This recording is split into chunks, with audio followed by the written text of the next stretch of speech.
What's up, everybody? Welcome back to the channel and more Tour de Beer, a different beer every day of the Tour de France.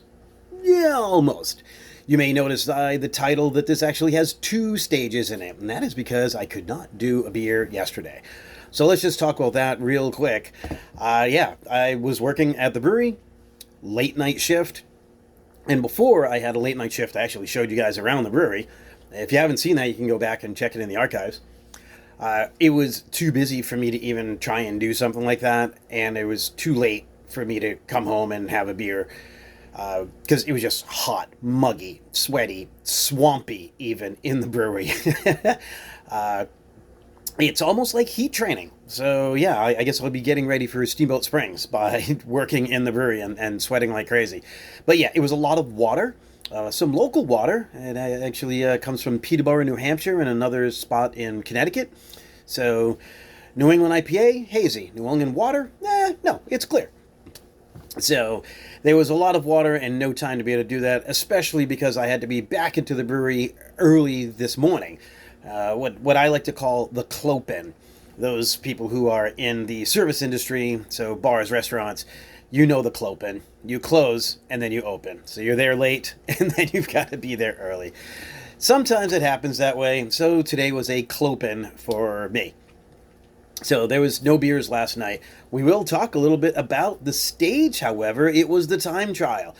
And here is once again, where I have to eat my words, where I wasn't sure what Remco Evenepoel was going to be able to show.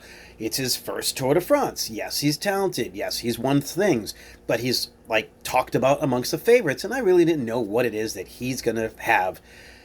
He showed us what he's got.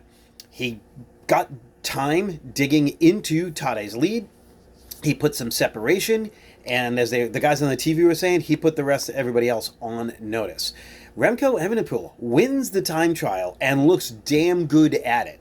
Even at a point where he thought he might have had a flat tire, stops hustle pedaling, bunny hopping on the back tire to make sure that it's okay, and is like, I think it's okay. And he keeps going, and he still wins.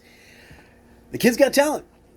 So that is going to be real interesting to watch, and a lot of the other people are saying, don't let him be close when you get to the final day, because the final day, Stage 21, is also a time trial, and that could be an issue. So, great time trial stage. They're usually time trials, I'll be honest, when I watch them, I feel like it's a little boring, but you want to see what's going to happen with the top four. You want to see what's happening with your favorite rider.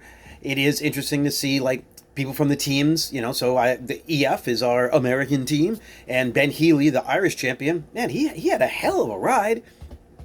And I don't remember his name. I did remember seeing this come across my feed. French rider. He didn't think he was going to be able to win it, but he wasn't going to just hold back. So he rode, and then he took some time waving to the crowd. The French fans were loving him. He saw his family. He stopped, got a kiss and a hug, and kept going. And he got a fine from the UCI. Really? In fact, I got to say it like the Miz. Really? Come on now, UCI. I mean, you did enough to spoil BMX when I was racing BMX and became USA BMX, and then UCI was part of that, and I don't race BMX anymore. That might have something to do with UCI. Anyway, you guys got to be better. Come on. Not this part of the spirit of the sport? Of course it is. Anyway, don't get me started. So we'll move into today's stage and today's beer. So today, another flat stage, actually pretty lumpy, one for the sprinters, kinda.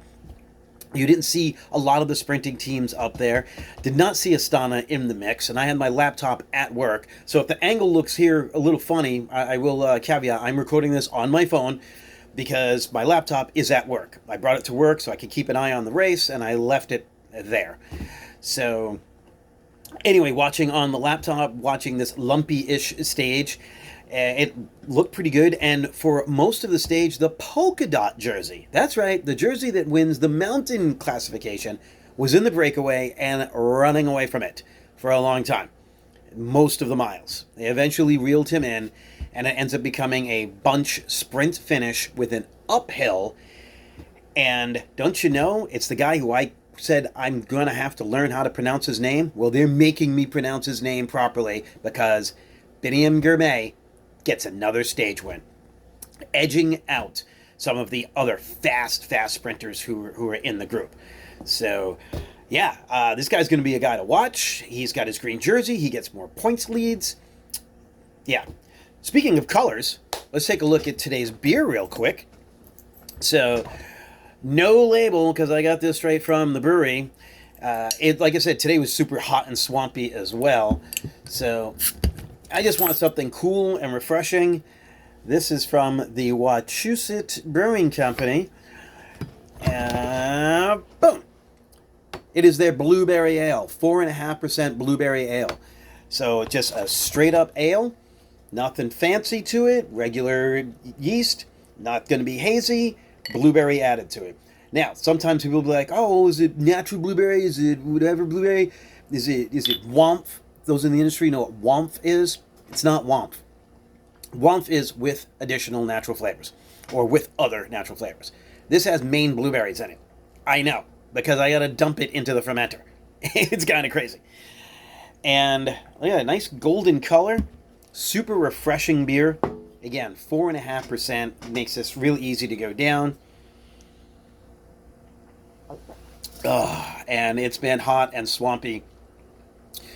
So this is a nice beer for that to relax with.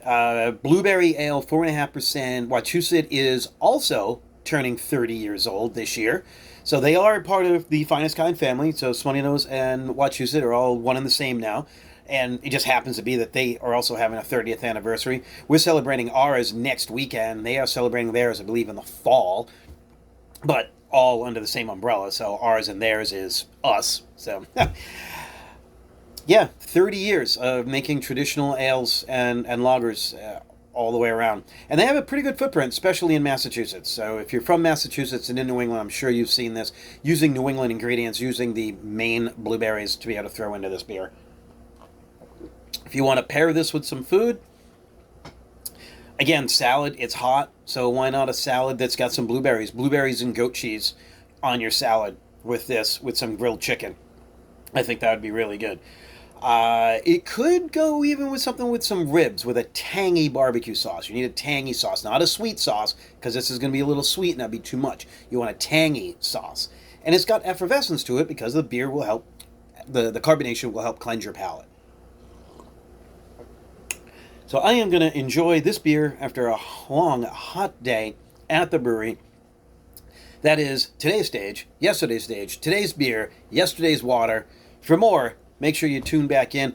Like, subscribe, share, hit that notification bell so you don't miss an episode when they do drop. And I'm going to try my best, like I said, to keep them going every single day.